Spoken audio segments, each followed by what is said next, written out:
Festival. Keep it going for Jamie Farr, Loretta Swit, and Jeff Maxwell.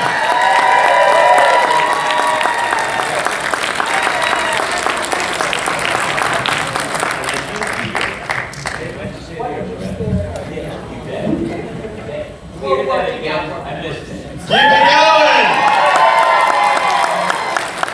Wait, take direction wonderfully. We love you guys. Oh, we love you too. If it wasn't for you, we wouldn't be here. So, it is, of course, still the strike time, and our guests here have decided that they're comfortable with taking questions from the audience this morning. But just please keep the strike in mind. We're not allowed to talk about strike work, and these guys are pros, so they'll be able to navigate that if someone asks a question that's a little, in a gray area. But let's take it away. Do you want to go straight to the audience, or go on there? It's you, Mr. Farr. Oh, no, yeah, I'm supposed to talk now? Did anybody ask me a question? No. You want to know who I was? Okay, I'm Jamie Farr, and is somebody going to come to the microphone? Anybody want to ask a question for all three of us, or just one of us, or whatever it is? It is Sunday morning, so we'll take a question from our Lord and Savior here first. Lovely. Well, Too tough for me to answer. I'm sorry. I can't get that out. This is super surreal for me because I grew up as my dad showed me as a kid MASH episodes, so this doesn't seem real. But well, it's not real. It's all LSD in there. And we should point out his dad is God. So artificial intelligence here, but that's all right. Well, I'm sorry for starting us off on a very serious episode. I want to ask about dreams, if that's okay. Sure, what do you want to ask? Jamie Farr, I want to know what it was like. It seemed like you filmed on location in Toledo. What was that like? And what was it like? They replicated it. It actually looked like that back in my hometown. You're talking about the episode where I'm going in to Toledo on the train or something, and I walk in, and I'm looking at there's signs here of different places in the state of Ohio. Is that what you're talking about? And then I happen to look into a window, and I see Harry Morgan, who's pointing at me, and then I see myself on an operating table. Is that what you're talking about? Yes. Yes. Well, then I just talked about it. And it was, they were they took pictures of my area that I grew up in that area, and then they replicated it on the back lot at 20th Century Fox. Well, I'm not supposed to say 20th Century Fox. So I'm striking at that studio on People Boulevard. And Loretta, yes. There were behind-the-scenes photos that showed Alan Alda with you during your dream sequence. Was Hawkeye, were there any scenes that were filmed with Hawkeye that were cut? He was not in any scene with me in dreams. I was in my wedding gown, covered with blood, and the soldiers, the dead soldiers, were marching past me, and I was looking for my husband or something. It was very, very imaginative. Did you like the episode? Because it was such a far-fetched, we're like a television show, supposed to be funny, right? But we do this extraordinary thing into our psyches, or going to sleep. Did you like it? Did people? That's all we care about. As long as that's 11 of you, so the rest. Actually, Alan got the idea from some of the Italian movies, and that's why he tried that on. And as Loretta said, boy, it was very experimental, but I thought it was a wonderful, wonderful show, and I'm glad again that you all enjoyed it. And I do not want to leave you out. If Igor had a dream, what would it be in that episode? If I had a dream. He's gonna sing, it's just, I apologize. Wow, well that probably Usually serving really good food. Which we would have been very happy about. That was their dream too. Somebody served good. Igor wrote a book, a cookbook, which is, by the way, excellent.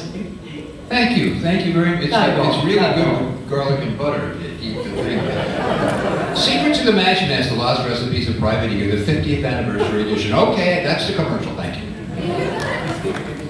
Oh, next. All right, we're over here. Hello? Hi. Hi, over here. Over here. Oh, over there. Yeah. So it's actually awesome to meet you guys. I grew up with my dad and my grandfather watching your shows, like we all together, even my brother, which he never watched TV. But we grew up watching MASH. And I just really wanted to ask, since I saw that you guys were coming to Fan Expo, I wanted to ask one single question. What was the most uncomfortable uniforms that you had to wear, especially you, Jamie? Like, you had to wear some really uncomfortable stuff. Like, but I mean, this is for the whole group here. I kind of curious. All right, there were some outfits that were really very difficult to wear. One of them was the Statue of Liberty one, because that was really tough. But I'll tell you, to be honest with you, the most difficult thing, and again, I tell Loretta and all the ladies in the audience in that, how the hell you wore those short skirts and then sat on a folding chair that's metal. Because I gotta tell you, I'd sit on that and whoa, I could ride up there. I was telling everybody, the shoes that I wore, the brand name was El Grande. So, and they were very, very expensive, you know, to get. And they used to have me running, you know, through the area and everything else, and I'd break the heels. And so they say, geez, we can't keep doing this, and we're going over budget with the high heels, right? So eventually, when they didn't show any feet in the series, we were allowed to wear, instead of combat boots or high heels, we could wear like tennis shoes or some comfortable shoes in there, especially in the operating room. But Where you yeah, stand forever. And right. I hope that answered your question. It was all three of you. The question went to all three of you. Oh, all three of us. Most uncomfortable. I think the dress pinks, they were not very comfortable. I loved the fatigues, and I'm a casual person anyway. I prefer slacks and t-shirts and stuff, so that was all very comfortable. But I have to tell you, kind of a funny thing with Jamie Farr, who had the best wardrobe in the show. Certainly, being the only woman on the show, I envy his wardrobe. And on Mondays, when we would rehearse, we were in civilian clothes, he'd actually walk over to me and say, "Is that one of mine?" The nerve!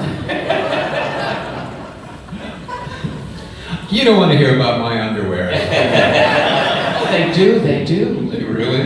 Well, this You're in is Big D. this is a sick crowd. All right, we'll go over here. Hi, what's your name? My name is Catherine Houston. This question is for any or all of you. Did you ever have the opportunity to give feedback on defining your own character, or did you just go with as it was written? Because I just was curious as if there was any of your own ideas incorporated into your own characters. Why don't you go first? The script is not going to define a character. That's our work. That's what we did, each of us. So we can get a script that has something in it, for example, that doesn't ring true to us. We're the ones who say, that's not me, somebody else, or even a joke. I remember we would have sessions where, let's say, Gary Berghoff would say, that's not my joke. I think that belongs to Father Mulcahy. And Bill would say, yeah, I thought that too, Gary. And we would just work it out. But that was the beauty of the communal life we had on that show. Everybody just wanting the best possible result. And that's what made MASH MASH. It was an entity in and of itself, not one person, but this incredible magic group that I worked with. but we all contributed to the characters and the growth therein, you know? May I add that Loretta had a huge saying in her character, and she would probably tell it better than I would. But you are all proud of her as the major, and she fought to make sure that they didn't make her, you know, one of the Hogan's Heroes kind of character. Cardboard Yeah. So go ahead, Loretta. You tell them you do it so well.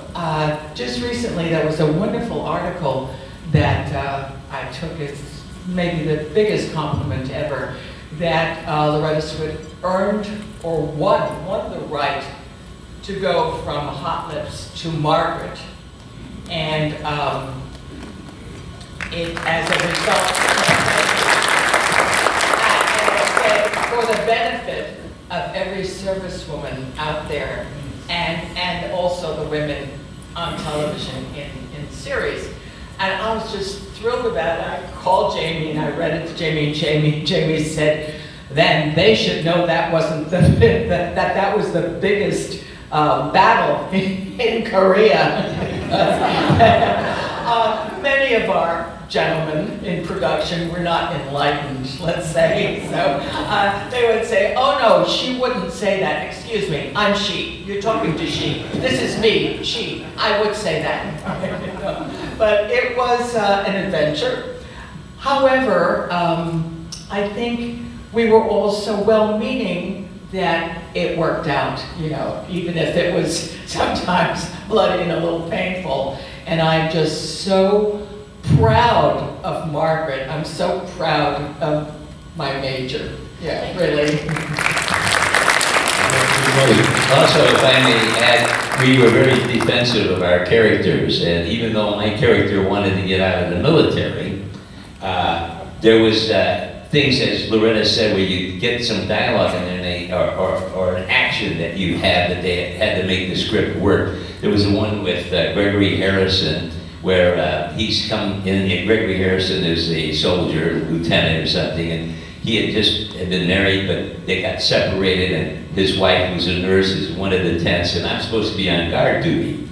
And they said, oh, you know what, supposedly he sneaks into it because I fell asleep. And I said, no, you know, Klinger wants to get out, but he cares about the unit.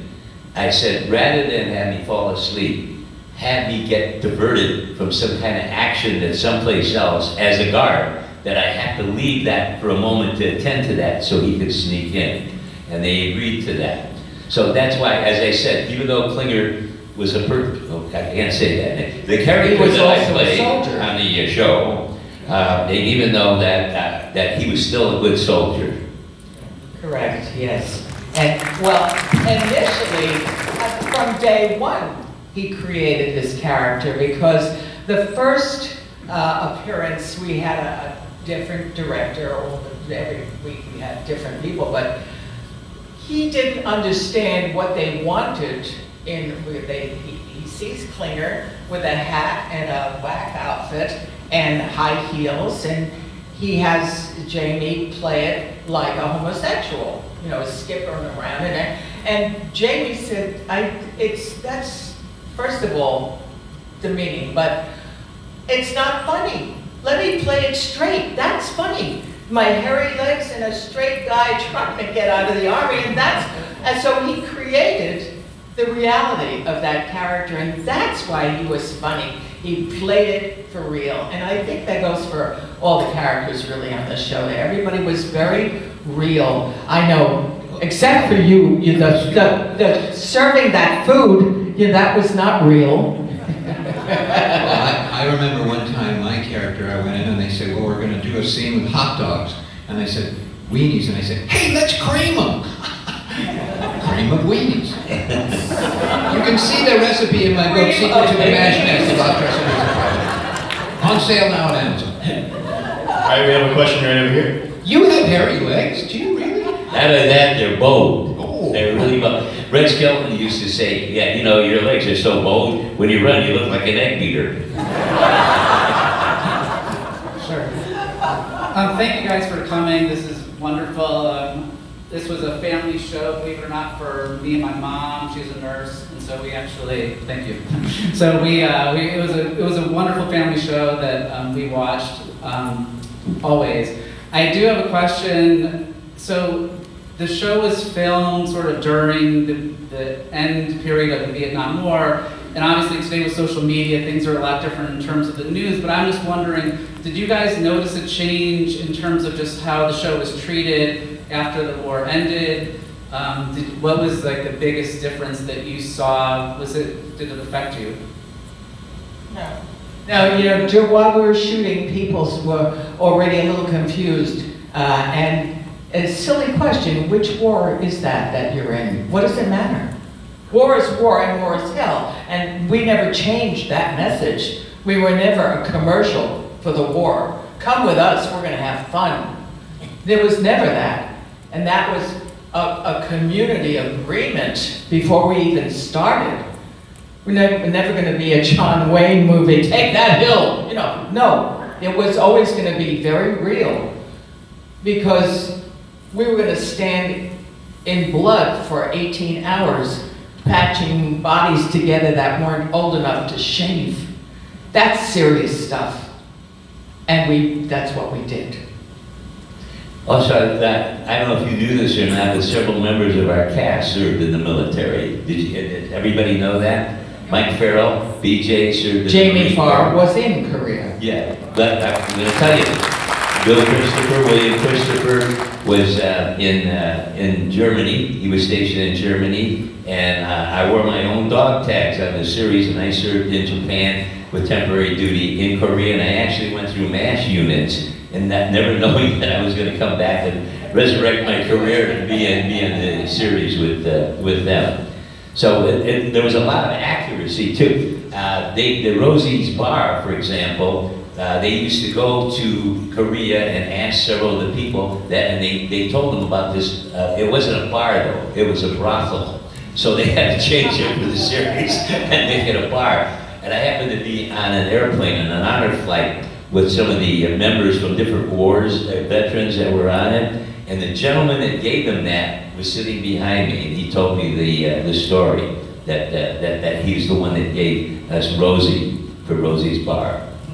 Thank you for your service. Oh, you're welcome. Thank you. I'm sure some of you people have served. Thank you all for your service. Very much so. Thank you. All right, I have one back here. Hi, I just want to say thank you very much for coming. My name is Cindy. I'm actually crew on my lunch break. But thank you for your service. Jamie, I spoke to you briefly on Friday. I don't know if you can see me, I'm right here. But I'm right here. To your left. That doesn't matter. You're just wonderful. Okay, sorry. I just want to say thank you for your service again. And Oh, yes, of course. Yes, I do. remember Yes, me? thank you. Yeah. And the thing is, I was a cook in the Army, but it's completely different from Jeff. MASH. Oh, you'll have to go out there. Completely, I was a cook, but Are you writing a book to counter his book? yeah, and I just want to say, I have a question for you. You mentioned to me Friday that it was so cold and freezing that you had to put alcohol so that it wouldn't freeze. What did you do? No, that's a story. I told Okay. Loretta and I told Jeff this. Okay. We were on a paratroopers airplane. We had a SAC commander, strategic air commander, on an airplane. It was a paratroopers airplane, so they had corrugated metal and bench seats on it. And we had gone to Korea to open Armed Forces television there. And we had our Army with us, we had Marines, we had Navy, and we had Air Force. So we're going, as a matter of fact, we were supposed to leave that night, but it was so cold. All the jeeps and trucks and everything, tanks were all frozen. We had to sleep in the luggage racks that they had, and with a potbelly stove with all of our clothes on. And the next morning they said, okay, you can get out. So we get on the airplane, we're heading over the Sea of Japan to return to Tachikawa back in Japan. And it was a DC-3, the two engines froze on us. And so they start giving out, he's trying to, get the propellers going, and they started giving us parachutes to jump out of the airplane. Even the Air Force guys hadn't done that. And everybody's frightened, everybody, and it was like a John Wayne movie. He was going, hup, hup, hup, and the propellers go, bing, bing, like and minimum and he kept dropping in altitude. We had the parachutes on. We wouldn't have been able to live there because of the hypothermia that we would have gotten anyway. So we're all praying, we're all wondering what's happening. And as the airplane dropped down, they fed alcohol into the propellers and the wings to chop off the ice. And again, as the temperature dropped, as we kept going down and down, all the ice fell off of the wings and the propellers and took off. And of course, we all cheered. Yeah, that was really, really very, very dangerous, exciting. That was one of the scariest moments in my life that I ever had. You know, it actually is a fact that Korea is the coldest place on the globe in the winter and the hottest in the summer. So you have this going in, forgetting the war for a second, you're already in this climate that's going to kill you. The greatest harm to our boys came in the winter from frostbite. The highest ratio of loss was from frostbite. The second, in the summer, snake bite. The third was the Korean action. Is that kind of interesting that you couldn't win for losing, you know? There was a fourth too. In the summertime, you know, the Koreans for fertilizer use human feces. So they would do that. We used to call them honey buckets. And with my nose, you don't want to be there in the summertime. Okay, we have a question here in the center. Thank you for coming. I could go on and on about why MASH is the greatest television show ever and why it's my personal favorite, many of ours. But it was able to show how lonely she was giving orders or not, or being unlikable. She says things like, "You treat me like the enemy," and this very famous quote, which now has become a t-shirt, "You've never even offered me a lousy cup of coffee." And it just was heartbreaking, and I loved it because it showed a side of her that was different. It was a new color that people who loved the character saw that. And I have had fan mail from CEOs thanking me or thanking the show for showing that it's not always easy to take charge and bark orders and do the job, you know. So that for me was a real change in the character, to show that in the character. The other thing that I loved was how they would put combinations together. Jamie and I did an episode called Birthday Girls, and it's my birthday, and he's supposed to drive me to Kimpo to get a plane so that I could get out of Dodge and celebrate my birthday without the 477s trying to find out my age. And I finally tell him, we break down, and I finally tell him why I'm upset and angry. It's my birthday, and he brings me a little cupcake with a match, and it's just so wonderful to see these two combatants, you know, coming together and sharing those private, wonderful moments. And I loved that about what the writers would try to do, put these unlikely pairs together and let's see what would happen. And it was lovely. I was going to tell you, the Abyssinia Henry, that's the one you were talking about with Colonel Blake. That one was really the first, heartbreaker, earthquake for all of us in it, because we had done this show where we say goodbye to Colonel Blake at the helicopter pad. Loretta and I and the rest of the members of the cast, and we waved goodbye to him, and the helicopter takes off he's going back to the United States. He's been discharged of that. So Loretta was dismissed, and I was dismissed, and they were going to shoot the next day. And we all get a telephone call. They said, "Hey, there's an added scene." You know, tag. Yeah, the tag. Call the tag. Yeah, and we want you all to come back in to do it, because I think we thought possibly that saying goodbye to him was the tag. And we came back, and they had this one page there, and it's the famous page where radar comes in and says that the plane that Henry Blake was on was shot down over the Sea of Japan, and there were no survivors. Well, they didn't tell the entire cast. They didn't tell Jeffrey or any of the other members of the cast. Just Loretta, me, Alan, and the rest of the gang. And some of the, particularly Gary Radar, was very upset about that. He didn't want to do it. And they took us aside into a private area, and everybody had their own opinions of what they thought should be done in that. But the producers said, look, war is hell, and that's what happens in war. You lose the people that you love. And we wanted to show you what war really is like. Everybody loved Colonel Blake, and he was killed. So, we didn't tell the cameraman, we didn't tell anybody. They just designed it, to make the shot. And Gary came in and did it in one take. We never even rehearsed it. Jeff, were you on the set that time? You didn't even know that, did you? No, Yeah. didn't. And it was just, the letters and things that we got. And Gene Reynolds said to me that they tried to take advantage of the volume of mail that poured in. How dare you? It's Right. How dare you kill our Mac? And so they had an opportunity to say, we didn't. It was the war. You want to take your anger where it's going to do some good. Let's stop doing war, okay? It's like, it was wonderful. It was a wonderful opportunity that we had, The reactions, and when you see that episode from the rest of the members of it, are the true reactions, because they hadn't heard about it at all. It's one take and real honesty in that entire scene. And Mac, of course, Mac was leaving the show. So there was this double entendre going on.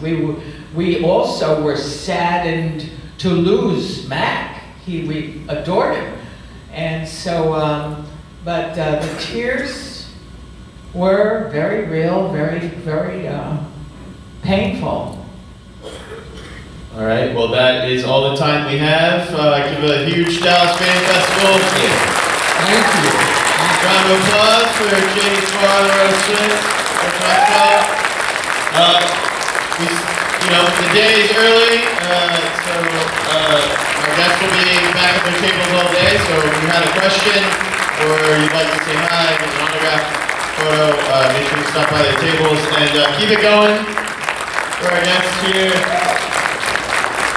And enjoy the rest of your Dallas Fan Festival. K3.